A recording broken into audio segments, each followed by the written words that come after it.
Hello folks. Welcome back. So today we're going to be talking about sensitivity.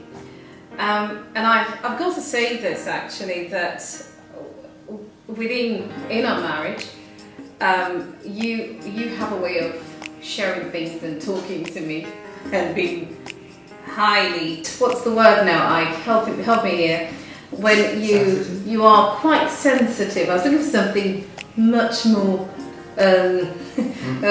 glossier than that. Yes, you are very sensitive in the way you speak to me, and as a man to a lady, I think that's very important, and that kind of gives me the audacity to be free to speak to you on any topic. No matter how flimsy, how serious, how ludicrous or ridiculous it is. We go from entertainment about celebrities, politics, we talk about the meals for the day, we talk about the children and our future and everything. So it's the fact that I know that I trust you to be sensitive when discussing matters with me. So kudos to you, I've got to say. So all husbands, take note there. It's important to talk to your wives in a very sensitive manner. What do you think? What do you say? Well, sensitivity kind of leads on from clarity, but we know that you can be clear, and you can be clear and brutal at the same time. So it's important to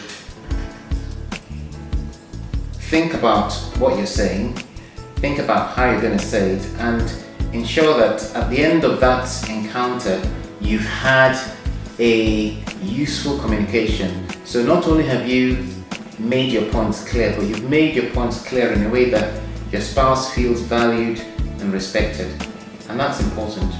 Yes, there's a scripture, Proverbs 16:24. I'll read it. It says, "Gracious words are like honeycomb, sweetness to the soul and health to the body." Well, that's really true. Gracious words. In many ways, you want to think about the impact that the words are going to have. And by gracious, you're talking about something that's going to build someone up, something that's going to allow them to feel better. I suppose one example is when we're talking about what we're wearing, or maybe a couple is going out for a meal or some kind of event, and the husband puts on something that the wife feels is not entirely the right thing to be wearing at the time, and there's a way that she could put that and say, well, have you considered changing this? Have you thought about doing this? It might be, maybe, how about if you try this? I'd really like you to do this. I really love it when you put that on, and this really makes me feel good. So in many ways, she's communicated what she wants, but she has put it across in a way that the husband doesn't feel devalued. I suppose that's in contradistinction to saying, "Oh, you look ridiculous. I don't like the way you look. That looks very silly. You look, don't embarrass me when we go out." And so there are two ways of making the same point, but one of them is quite nice and gentle, and the spouse feels not humiliated, as it were, and the other one is a bit more kind of harsh. And so obviously we would encourage partners to be gentle and considerate. Yeah, I'm laughing because when you talk about clothes here, I remember there's a particular jeans trouser that I love Ike wearing a lot of times, because I think it brings out the figure in him.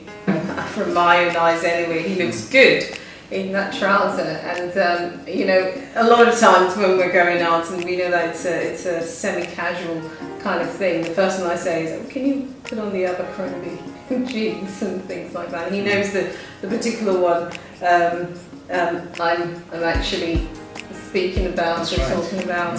So I completely agree with you when you say that sensitivity is so important, and example you have used, because I would speak from experience. I do fall short of that sometimes. So we're not 100% perfect couples here. We all make mistakes, and there are times I just go, no, not today. Well, absolutely. It's a working through. The whole thing about marriage is you're in a school of relationship. Really, you're trying to understand how you can do things better, and it would be fair to say any couple that feels that they have nothing else to learn or to improve on, I believe that's the beginning of problems, because you've got to always have that largeness of heart to say, okay, I want to do things better. I want to do things in a way that you feel better than even how I did it yesterday. And certainly I think couples that keep on studying how they can be better at what they're doing are those that are really going to succeed. Yes. So in a nutshell, we're saying no fuzzy speeches. Be clear about things, clarity. Absolutely. And when you're speaking to each other, be very sensitive. That's right. In your speeches, in your sentences, and your explanation. So I think it's in summary, I would say always have your spouse in mind. Whenever you open your mouth, think, okay, what impact is this going to have on my spouse? Is it going to make them feel good, or is it going to make them feel bad? Even if you're trying to correct or you're trying to put forward a contrary opinion, then do it sensitively, do it lovingly, do it with a smile, do it cheerfully, and you'll get the desired effect. All right, folks. Till next time. Bye for now.